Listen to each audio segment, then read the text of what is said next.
اگر کسی لفظ کے اوپر اس طرح کا نشان ہو تو اسے زبر کہتے ہیں.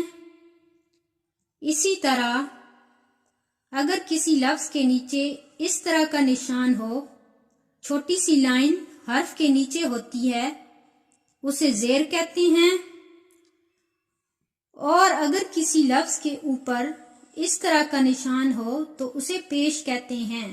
غین زبر غا، غین زیر غی، غین پیش غو، غا، غی، غو.